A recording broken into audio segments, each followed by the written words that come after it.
I feel like I'm talking really fast. I have to take a breath. Have a drink. Welcome back to my channel. I hope you're well. So it's time for another monthly favourites. April has just about been and gone. I'm just getting in at the start of May, and I'm going to run through some of my favourites for the month of April. So if you want to see, I have some makeup, a hair care product and a gadget. Well, kind of sort of a gadget. Something techie anyway. If you want to see what I've been loving through the month of April, just keep watching. So I will say the majority of the products that I'm talking about I've probably harped on about a lot over on the blog and the likes. But sure, if this is your first video that you've ever seen of me, or if you've never read my blog, you won't have heard me talk about them. So it could be new information. But the first thing I want to talk about is the base that I've been really liking over the past few weeks. I have oily skin with a bit of dehydration. So although I need something that will kind of prolong the oil coming through, I do get a bit of dryness as well. It's so confusing and it's a pain in the bum, but that's the way it goes. So my ride or die foundation is the Infallible 24-hour matte. I talk about this all the time, but I really love it. I've gone through about 6 tubes of it, I think, since it came out. But this is a little bit, I wouldn't say it's too heavy for me for summer, but I want something that looks a tiny little bit more dewy, because I do add a lot of powder to kind of help things stay a bit longer.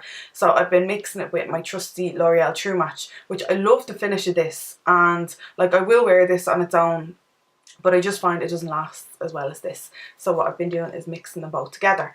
And I usually use like a sponge. I just use this so it's wet, but I usually use a damp sponge to apply them. I use a brush as well, but I do enjoy kind of the finish with a couple of dabs of this and a couple of dabs of that, and mixing it in with the damp sponge. I find it gives it a bit of a lighter finish on the skin, and it doesn't kind of sit on the skin as much. And this has just kind of been my go-to base for the last few weeks. So next up is another oldie but goodie. This is kind of the blush. I have it on now. I don't know if you can see, but this is the blush I've been kind of just... My phone, sorry, how rude of me.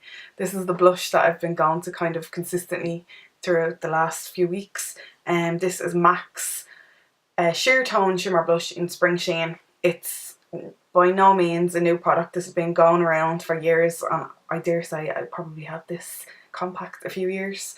But it's just a really nice peachy blush with a little bit of shimmer going through it, and I think it's really nice for the warmer months. It's lovely for winter as well, but it's nice when you're kind of wanting to do a little bit more natural makeup, although I'm not really wearing natural makeup now, but it's nicer for natural makeup and more full-on makeup. It kind of works both ways, and it works with like all different skin tones and lip colours and eyeshadows and eye colours and the like. So it's just a really nice colour. And I like the sheer tone blushes because you can kind of build them up to what intensity you want. Like they'll go on quite sheer, obviously the name or the trick is in the name, but they'll go on quite sheer if you like put it on lightly, but you can build up the colour, and it lasts really well on the skin as well, which is good because I think these are about 26 quid, which isn't cheap, but they do last really well. So yeah, that's been my go-to blush for the month of April. Then next up is 2 lip products. Again, I've talked about this kind of non-stop throughout the last few weeks. I did a blog post on it and all. This is the Paese P-A-E-S-E Silky Matte Liquid Lipstick in 707. I am a bit of a mauve lip junkie. My handbag is just full of mauve lipsticks, particularly matte. I really like matte ones, and this has just been my perfect go-to matte colour. It's matte, but it's not sorry, my go-to mauve colour. It's matte, but it's kind of more cream on the lips. So I have it on now, and I didn't put any lip liner or anything underneath. Usually I would put probably Soar by MAC underneath, but I just said I'd wear it on its own so you could kind of see it in its natural state. It dries down matte, as you can probably see, but it doesn't feel uncomfortable or dry. It still kind of has a bit of a creaminess on the lips. It does kind of transfer slightly, but nothing too crazy that it's going to be like coming off consistently. Like it lasts pretty well throughout the day, and I just really like the formula of these. I need to get more. This was sent to me in a pure package, so I need to source some more Paese, whatever they're called, and pick up more of these because I really like the formula, and I really particularly love this colour. And then my next lip love for April is something that I've only had for the past couple of weeks, but I wanted to throw it in because I do love these in general. This is the Clarins Instant Light Natural Lip Perfector, and this is in one of the new kind of summery shades. It's in 13, and this is just, I have two of them. I have an orangey one as well, but this is the one I've been kind of gravitating towards. It's what would you call it? Kind of peachy pink maybe. But these are just really, really nice to, like, I wear this to the gym, but then I'd wear it if I'm wearing like more of a natural kind of makeup, or if I'm not really, let's be honest. But it just has a hint of colour, and it gives a bit of gloss to the lips, but it also feels really nice and hydrating as well. And smells like sweeties too. But yeah, I love these in general, but I just happen to get two in the door from Clarins, kind of showcasing the new summer collection, and I've really particularly been enjoying this one, so I just wanted to add it in. So my next two favourites just happen to be from Maybelline. This isn't on purpose. These just are been, well, one of them is new and one of them I've just been gravitating towards. I've had this in my collection for ages. But this is the Maybelline Colour Show Eye Kohl in 520, which is like a turquoise colour. It's a really, really light turquoise. Looks a bit like that. But what I've been doing with this is putting it in my waterline, and I'm just really enjoying kind of like the hint of colour, but that it still kind of brightens the eyes as well. So it like does what a cream colour eyeliner would do, but with just a little bit more interest. It's just a simple eyeliner, like it's nothing crazy. I just particularly like the colour, and it wears well in the waterline as well. So I've been using this quite a lot. And then this one is new. This is the Maybelline Brow Precise Micro Pencil, and this is in soft brown.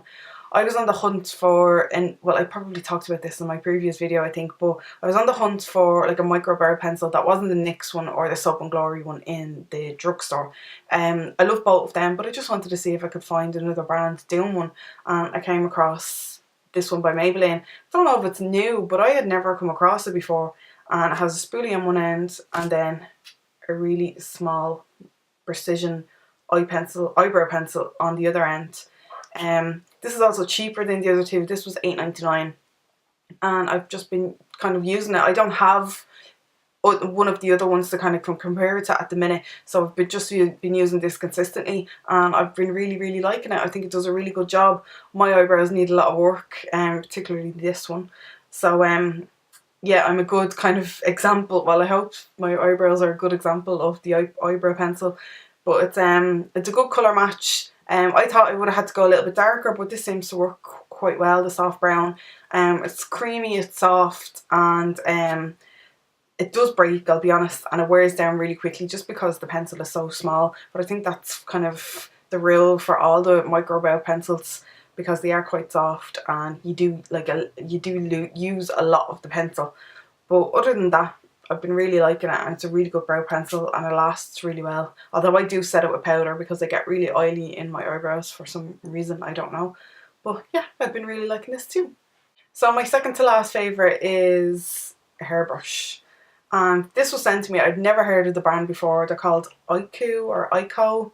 And it looks very much like a Tangle Teezer, which I do love my Tangle Teezer, but I love the wet brush better just because you can hold it, and I find that it's easier to clean and all that kind of stuff. But this has just been really floating my boat. It gives you, like, it has like the prongs on it are different sizes. Sorry, my hair is in it, that's quite disgusting. But it's different size prongs on it, and it's meant to kind of touch the pressure points of your head. And when I brush my hair with it, I swear it makes my toes tingle. And it does a really nice job brushing my hair too. Brushes are wet or dry really easily, and it's not as fat as the Tangle Teezer, so I find it easier to hold as well. And yeah, I just really dig it. I don't really know how to describe it other than it's really nice, and it kind of gives your scalp a good scratch. I don't even know where these are available in Ireland, I have to be honest, but I really like it. So enough of that hair brushing. My last favourite, sorry, I have to fix my mop, has a mind of its own. My last favourite is something that me and John bought this month as like a present to ourselves because we worked quite hard. So this is something that I've wanted for a while. I'm filming on a DSLR now. It's quite an old DSLR, but it does the job for what I'm doing now. But I want to kind of, hopefully maybe, try vlog a little bit. Like, I don't know how it'll go or if it'll work out, but I've always kind of wanted to. I love watching vlogs, so we're hopefully going to attempt that at some stage when we're kind of doing something interesting.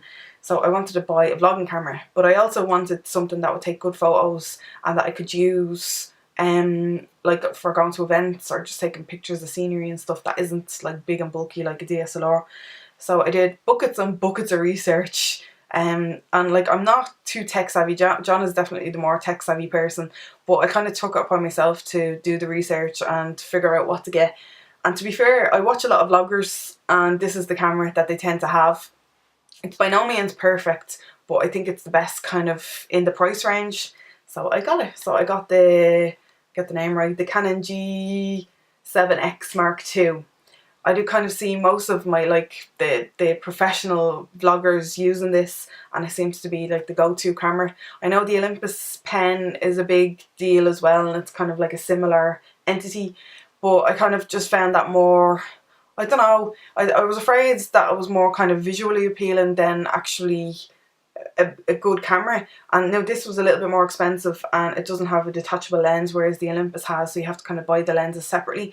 So that was something I thought about for a long time, but I ended up going with the fixed lens Canon, and this has a pretty good actual fixed lens, and you can bring the aperture quite down so you can make the blurry backgrounds and all that kind of stuff, and the screen flips up rather than, I believe, the Olympus flips down. So it doesn't have a memory card in it at the minute, but you can see yourself, which is kind of good. Now I have really short arms, so I don't know how it's going to work for me. I have little tripods to put it on that I can hopefully kind of get it out further, because no one wants to see the double chins. Well, I could try and disguise them as much as possible, but yeah, I have to learn how to use it. I've been trying my best. I've been using it on auto a lot, but I've been taking kind of Instagram photos and all that kind of stuff with it as well, just kind of trying to learn it basically, and trying to get used to using it, because it is very new to me. But I'm really enjoying kind of the process, and it was a very fancy purchase for me to make anyway for the month of April, so I wanted to add it in. And that's it for my April favourites. We're in May now. Let's see what May has to offer. As always, if you like this video, don't forget to give it a thumbs up and subscribe. Any information that I have on the products that I showed will be linked down below. I always do a blog post with, like, when I do upload a video, there's always a blog post over on beautynook.ie that explains everything that I kind of missed or whatever. So I'll link that down below in the description box. Have a great May. I hope it brings you loads of lovely things and surprises, and I'll talk to you in my next video. Bye bye.